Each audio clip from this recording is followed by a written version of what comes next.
I am really looking forward to the peak colours here in this woodland in the UK. Now, if you're just getting started in photography, then I'm going to give you 5 tips to really help you improve your photographs this autumn. The first thing I'm going to say is that gear does not matter. Now, I know there's some people instantly saying, well, yes, it does matter. Well, to an extent, of course, it can improve your images. But the point I'm making is that at this time of year in the autumn, I just think there's so many more opportunities that you can take really great pictures with just about anything. So whether you're using a top of the range mirrorless or DSLR, maybe it's a bridge camera, maybe it's a simple compact, or maybe it's even a smartphone. I don't own a smartphone. Tip number 2 is to try and use Overcast Light.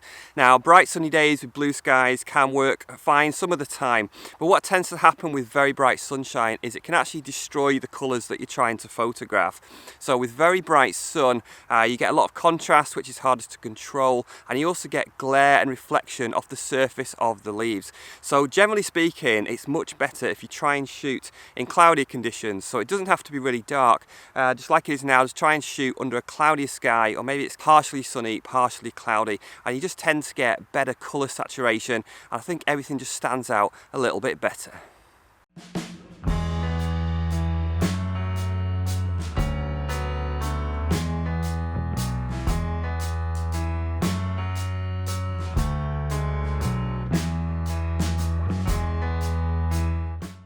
Next one is photographing in the rain, and I think there's few things that look as good as photographing autumn colours directly after a rain shower.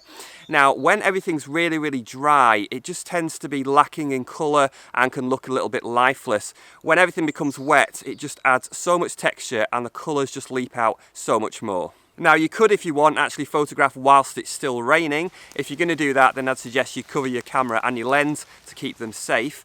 But a good idea can actually be just to follow the weather forecast. And if you see there's a rain shower forecast, but it's going to stop later in the day, then you could try and time it so that you're out there, and when the rain stops, you're just ready to start taking pictures. If you can take the pictures directly after the rain stops, then you're just going to get some of the best autumn images you can possibly make.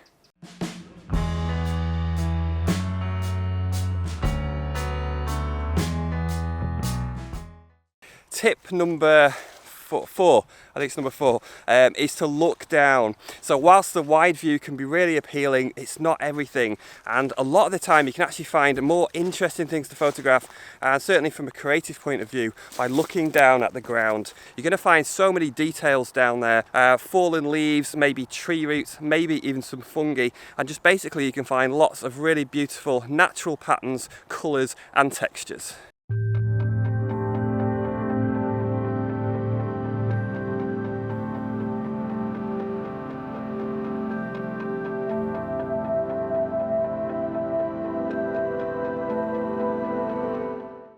Tip number 5 is to use a polarizing filter. Now, we can call this a bonus tip because it does kind of contradict tip number 1 a little bit. But the reason I've put this in for beginners, even though you might think it's more advanced, is because this one little piece of equipment can literally transform your images just so easily. Now, a lot of the time, even in Overcast Light, you can still get a lot of reflections on the autumn leaves. And what this does is actually cut through that. So it can bring back that colour, that lovely saturated colour, and reduce the reflections. So if you are using detachable lenses, then consider a polarizer.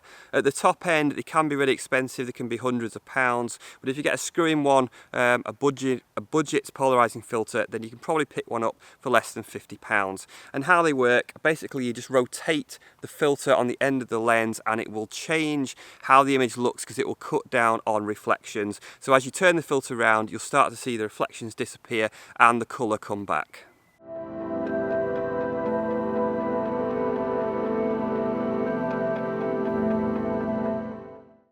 Whatever gear you're using, just get out there this autumn, make the most of it, enjoy your photography, and I hope these 5 tips have helped you along your way. Thanks so much for watching, and I'll see you next time.